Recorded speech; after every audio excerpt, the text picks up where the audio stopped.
Hi guys, narito ang ika-43 na kabanata ng pagbalik sa nakaraan ng makapangyarihang mandirigma at strategies. Tara at simulan na natin ang kwento. Sinusugod ng mga kidlat ang Soul Realm ng ating bida. Lumabas ang Food Panda. Sinigawan ng Food Panda ang mga kidlat. Sinapak-sapak ng Food Panda ang mga kidlat.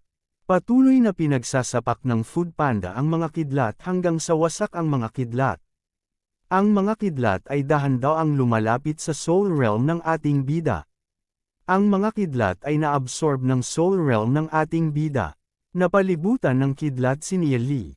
Nasalita ang matanda. Oh, hinahayaan lang niyang pumasok ang isang demonyo na espiritu ng sabay-sabay. Tapos ay inaabsorb niya ito. Maaari rin niyang pagsamahin ang mga demonyo na espiritu sa kanyang kaharian ng kaluluwa. Anong uri ng napakalakas na teknik sa paglilinang ang kanyang ginagawa? Patuloy na nag-aabsorb ang Soul Realm. May papalapit pang malaking kidlat sa ating bida. Nakalapit na ang kidlat. Tumataas ang rank ng ating bida. 4-star silver rank. 5-star silver rank. Sa kanyang Soul Realm ay tuloy-tuloy lang sa pag-absorb. Ipinakita na ang espada. Nagsalita na ang ating bida. Panahon na. Tatayo na siya, habang lalong lumalakas ang mga kidlat sa kinalalagyan ng espada. Sa isip ng matanda, kung alam ko lang ang paraang ito noon.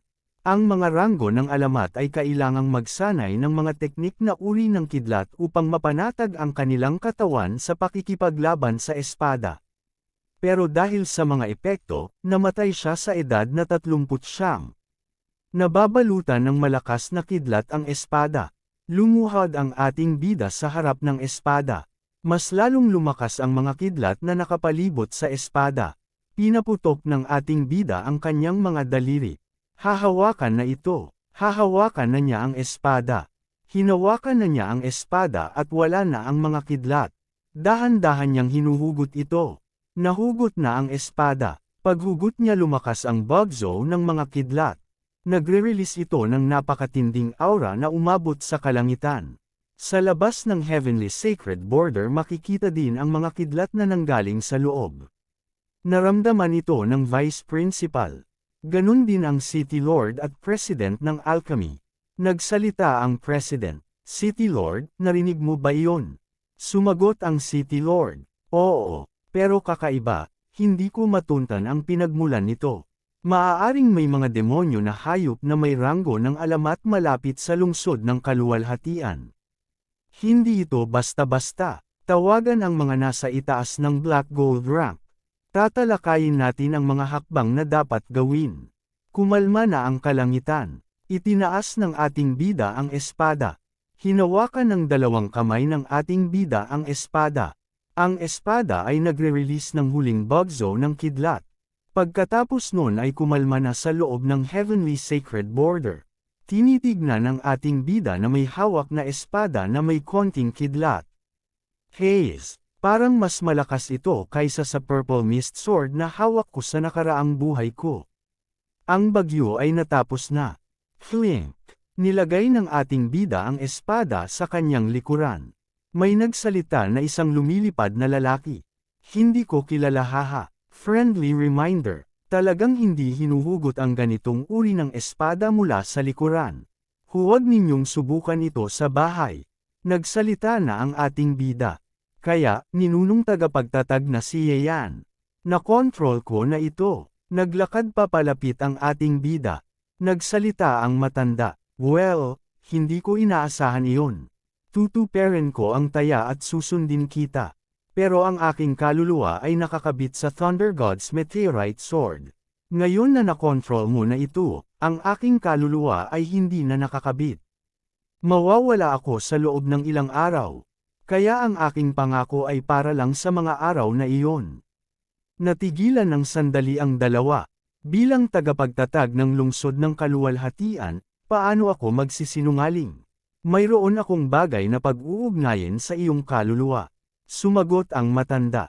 Ano iyon? Sundan mo ako. Ninger, fair na. Sumagot si Ninger. Okay. Holy Orchid Institute. Heavenly Sacred Border. Ang matanda ay naka-invisible. Nagsalita ang vice principal. Oh, mahusay. Pareho kayong nakapasa sa pagsubok. Gumalang ang ating bida sa vice principal. Vice principal, pakilihim na lang na nakapasa ako sa pagsubok ng banal na hangganan ng langit. Sumagot ang vice principal. Oo naman. Ipaalam ko sa City Lord. Siya lang ang makakapagprotekta sa iyo. Bumalik ka muna. Sumagot ang ating bida. Salamat, Vice Principal. Sa isipan sila nag-uusap. Nagsalita ang matanda. Oh, ito ang Holy Orchid Institute. Sumagot si Nia Lee. Taon-taon nakikita mo ang mga henyo. Pero wala kang alam sa mundo sa labas. Pero ito ang unang pagkakataon na nakalabas ako. Hindi pa ako nakakakita ng ganitong uri ng arkitektura. Hoy, saan ka pupunta? Maghahanda ako ng iyong bagong katawan. Oh, kaya mo ba talagang gawin iyon? Hindi madaling makahanap ng mga bagay na maaaring pag-ugnayin ng mga kaluluwa. Fair na sa panday, nagtanong ang matanda. Panday, para saan? Nagkataon na nakita ko ang isang partikular na guhit. Ngayon ay magagamit ko na ito ng maayos. Ipinakita ang panday. Habang nanunood si Lupiao, sumapit na ang gabi. May nagsusulat sa nagbabagang bakal. Ang ating bida pala ito. Well, ito na iyon. Biglang lumabas ang matanda. Puff, hindi ito pwede. Huwag mong sabihin na ginagawa mo ang masamang bagay na iyon. Walang masama sa mundo. Mga masasamang tao lang. Tutuperin ko ang aking salita. Pero ito, at least hindi na ako mawawala. Ipinakita ang ginawa ng ating bida. Bakit kailangang maging isang pangit na ibon? Pangit ay mas mabuti kaysa sa mawala. Ang mga materyales para sa halwang ito ay pinili ko mismo. Kahit na ang isang tao sa ranggo ng alamat ay hindi ito makakasira. Sige, pumasok ka na. Ipinakita ang ginawa ng ating bida. Umilo ang mga mata nito. Bumuka ang mga pakpak. Bigla itong lumipad. Nakita ito ni Lupiao. Wow, lumilipad ito. Nagtanong ang ating bida. Paano ba ito? Sumagot ang matanda. Okay naman. Ang iyong kaluluwa ay unti-unting magsasama sa manika at ang iyong lakas ay unti-unting babalik sa ranggo ng alamat. Bumaba na sa paglipad ang matanda. Flap, flap. Ang manika ng kaluluwa na may ranggo ng alamat. Parang isang masamang biro. At least maituturing akong nabuhay muli. Nagsalita ang ating bida. Ano ang itatawag ko sa iyo? Paano kaya ang Xiao Peipei? Pagalit na sagot ng matanda. Ano? Ikaw, batang pasaway. Ako ang ninunong tagapagtatag. Sure. Wow! Nagsalita si Lupiao. Kaya pala itong gumawa ng ingay. Nagsalita si Ningber habang nakangiti.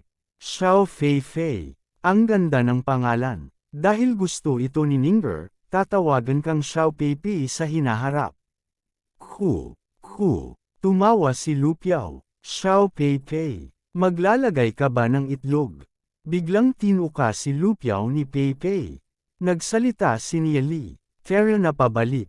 Gabi na. Nagsalita si Lupiao. Fair sa ganitong daan. Alam ko ang shortcut. Sumagot si Duzi. Anong daan? Sa pamamagitan ng taniman ng mais ni Mang Zhang. Madalas akong maglaro rito. Medyo mas mabilis. Ipinakita ang taniman ng mais. Naglalakad sila sa gitna ng maisan.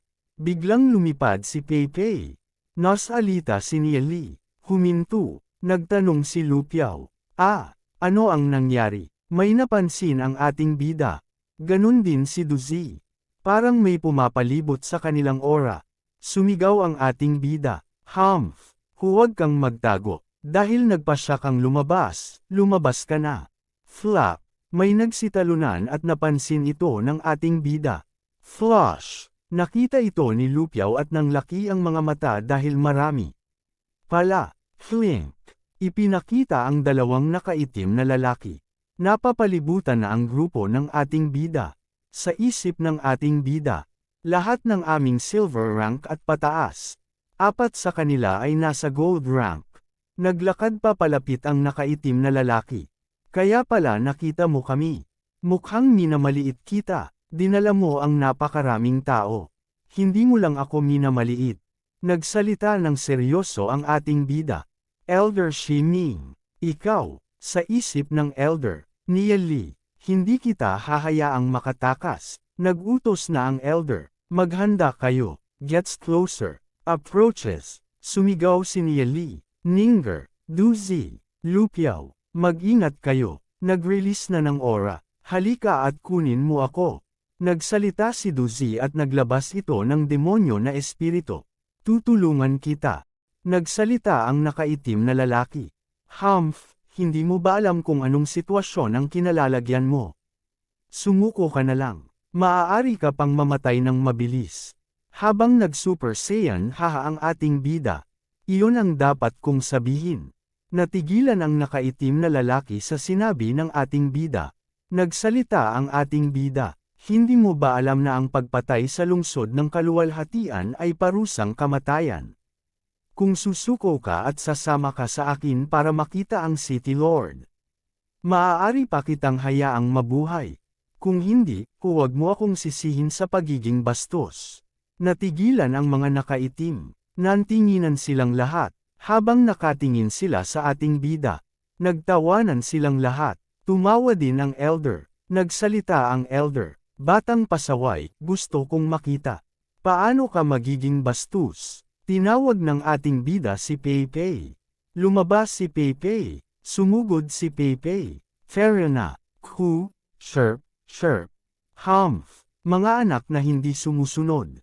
Habang papasugod si Peipei, umatake ang isang nakaitim. Nakailag si Peipei. Kinapitan ni Peipei sa ulo ang isang lalaking nakaitim. Inilipad ni Peipei ang isang lalaking nakaitim. Arg! Utos ng isang nakaitim. Mabilis, hulihin ninyo siya. Sabi ng isang nakaitim. Ano iyon? Ah, ouch! Sigaw ng nil-iPad ni Peipei. Nakahubad na ito. Sabi ng isang nakaitim. Damn it! Kalimutan na ang ibon. Kunin ninyo muna ang mga bata. Nakita ng naka-brown na lalaki ang ating bida. Sinugod niya ito. Right on time. Naghanda na si Nia Li ng pag-atake. Parehas na ang dalawang naka-ready ng pag-atake. At boom, nagtamaan na ang dalawa. Pinakitang parang pantay lang ang lakas ng dalawa. Tinawag ni Lupiao si Nia Li. Ang kanyang demonyo na espiritu ay sinisigawan ng isang nakaitim na lalaki. Nag-transform na pala ang ating bida. Gumagawa ito ng pag-atake. Nagulat ang kalaban. Yin-yang blast. Biglang lumipad ng napakalayo ang kalaban. Nakita ng Elder ang kanyang kasamahan na lumipad. Sabay balik ang tingin sa ating bida. Arg! Kinagatan ng demonyo na espiritu ni Lupiao ang isang kalaban. Habang nakatransform na rin si Duzi at sinangga ang espada gamit ang kamay.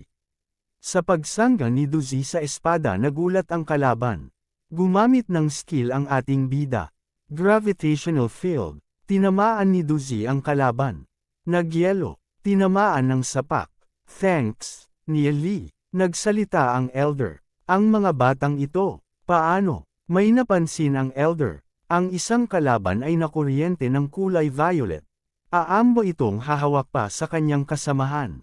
Nadamay na ang isa sa pagkakuryente. Si Ninger pala ay soul transformation. Nang napakaangas. Nagkalat ang mga kalaban na wala ng malay. What? Ah, damn, nasaan ang mga gold rank? Patuloy pa rin nagbabagsakan ang mga kalaban. Umaatake pa rin si Peipei. Natigilan ang Elder. Sa isip nito, paano naging ganito kalakas ang mga batang ito? Kahit na may 4 na eksperto na may ranggo ng ginto at 23 na eksperto na may ranggo ng pilak. Talo pa rin kami. Naalala niya ang sinabi ng Patriarch ng Sacred Family, Shen Ming. Huwag mo akong bigwan. Natigilan ng Elder ng sandali. Sumigaw ito at naglabas ng aura. Fight. Ang kanyang aura ay sumigaw din. Roar. Nagdash si Lupiao sa harap ng Elder. Bigla itong sinapak sa sikmura. Napaluhod sa sakit ang Elder. Nakakapit na sa lupa ang Elder. Habang pinagmamasdan ng ating bida, Duzi pati na rin si Peipei. Habang nakatayo sila, makikita ang mga nagkalat na walang malay na kalaban. Nagsalita si Lupiao. Nia Li, ano ang gagawin natin sa mga taong ito? Nagsalita ang elder. Palayain mo ako. Kung maglakas loob kang saktan ako, hindi ka hahayaan ng Sacred Family. Tinapakan ni Lu Piao ang elder. Hindi ba't nag-away lang tayo? Patuloy kang magsalita at ililibing kita. Patigilan ang elder. Nagsalita ulit si Lu Piao. Natatakot sa kamatayan. Humph! Alam ko ang reputasyon ng pamilya ninyo. Hindi na kailangang takutin mo ako. Nagtanong si Duzi. Ano ang gagawin natin sa kanila? Kung dumating ang mga reinforcement, malalagay tayo sa problema. Habang nakikinig ang ating bida, nagsalita si Nia Li. Dalhin ninyo si Xuanming at Deacon Yunhua. Iwanan ninyo ang lahat ng iba. Nagtanong ang ating bida. Nasaan si Deacon Yunhua? Fei Fei. Kuku, dalhin mo siya rito. Nagsalita si Lu Piao. Bakit mo pinapalabas ang mga taong ito? Sumagot ang ating bida. Ang 3 gold rank ay nasugatan ng manika ng kaluluwa. Matagal bago sila gumaling. Ang mga silver rank ay walang banta sa atin kaya walang problema sa pagpapalabas sa kanila. Bitbit ni Pepe ang inutos ng ating bida. Sabi ni Duzi, HM. Ang pagkuha sa kanilang 2 leader ay sapat na. Dagdag pa ni Duzi. Dapat ba tayong pumunta sa mansyon ng City Lord? Habang nagtatali ang ating bida. Marahil hindi. Ang 3 malalaking pamilya ay nag-aalaga sa isa't isa. Hindi siya mapaparusahan ng sita sa espada. Maaaring ibalik pa siya ng Sacred Family. Kulay dadalhin natin sila sa Alchemist kukuha ng mga spurt ang kanyang ulo. Sila naghahanap pa siya ng kamatayan. Ang isa sa kanila ay isang pinagkakatiwalaang katulong ni Shen Huang. Ang isa naman ay isang maliit na leader ng Dark Guild. Makakakuha tayo ng mahalagang impormasyon mula sa kanila. Habang nakapatong sa ulo ng ating bida si Pai Pai. Chirp chirp. Fair na. At dito nagtatapos ang kabanata. Maraming salamat po.